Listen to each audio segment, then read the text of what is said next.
دائما على نفس المبادئ والقيم. نتعلم ونعلم. حب المسرح ومن أحبه وخدمه، فتح المجالات والفضاءات والمساحات أمام جيل يصنع فنه.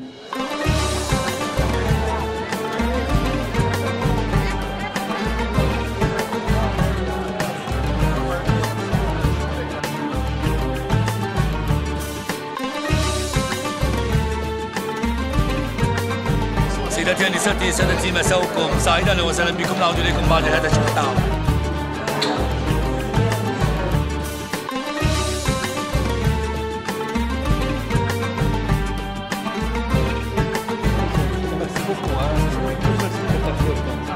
ميرسي بيان، ربي يحفظكم ان شاء الله. ميرسي،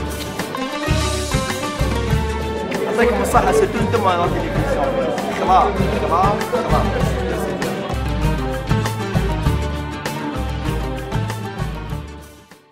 والباب مفتوح، اللي ما قدرش يجي السنه هذه، السنه الاتيه مرحبا به في اي وقت.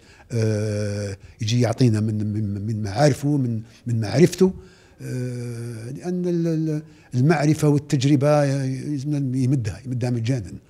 يجي يمدها، ما يخليهاش معاه خاطر ما تصلحلوش من بعد. يجي يمد التجربه نتاعو مرحبا به. والمهرجانات نتاع هذا الناس كل من له شيء يصنعوا في هذا، سواء صناع الفرجة على خشبة المسرح أو خارج كل هذا يلزم تضافر هذه الجهود كله. ما كانش إقصاء، احنا نقول ما كانش إقصاء، ولما نقول ما كانش إقصاء إلا من أراد أن يقصي نفسه. هكذاك ونحلوا، معليش. فالأبواب مفتوحة لكل الناس.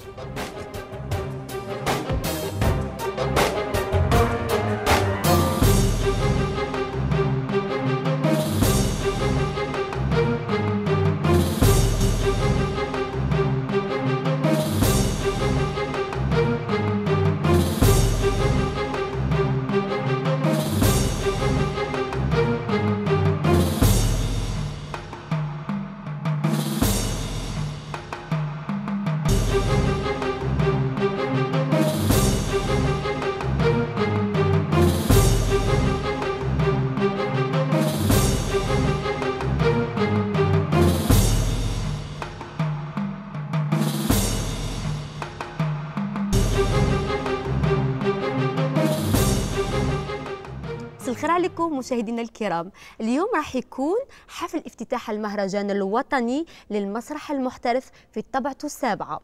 أنا نعرضكم باش تعيشوا معنا، تتبعونا وتحضروا معنا كل فعاليات وأجواء المهرجان.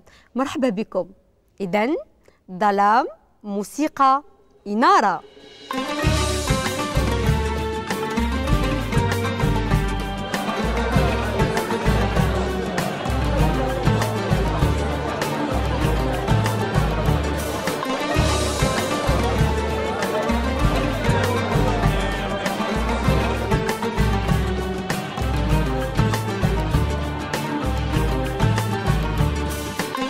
هذه السيدة هي منى بوعلام، هي ممثلة في المسرح وطالبة في المعهد العالي لبرج الكيفان ليسماس.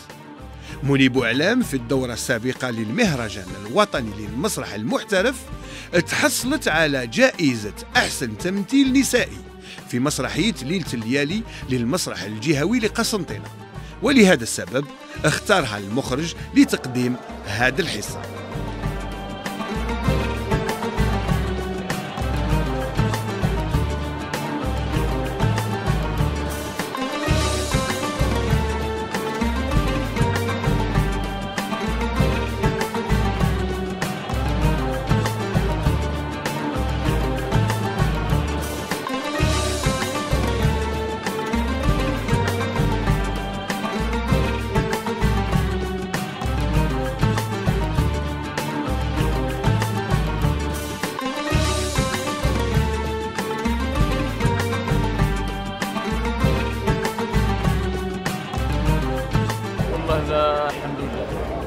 الحمد لله، ويعني الحمد لله اللي كاين هذا المهرجان اللي نتلاقوا به مع الاحباب مع لي سامي مع العائله الثانيه. صافي ان غون بليزير معاك انت ثاني. صافي ان غون بليزير. C'est ma première participation ici, c'est extraordinaire, depuis 2 jours. J'espère que مع الايام نشوفوا دي سبيكتاكل اكستراordinaire ونتمناو هاد لي سبيكتاكل اللي يجونا العمق الجزائري لانه ان شاء الله لانه سي اون اوبورتونيتي اوسي au fil des sud qui émerge في التياتر. يعني المهرجان الممثل العام كاع هو يخدم ويجي يروح ايام مسرحيه ويروح كل شيء، بصح الجائزه تاع الممثل كيكون فيستيفال في مهرجان ويتوج بحاجه. اولا وقبل كل شيء راني فرحان بهذا المهرجان اللي جيت فيه ويعطينا العرض الاول للمسرح الجهوي عبد القادر علولة، مسرحيه الحصله.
لمهرجان المسرح المحترف سنة 2012 وشكرا.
محافظة المهرجان عندها سلطة كاملة وحرية كاملة في أخذ القرار.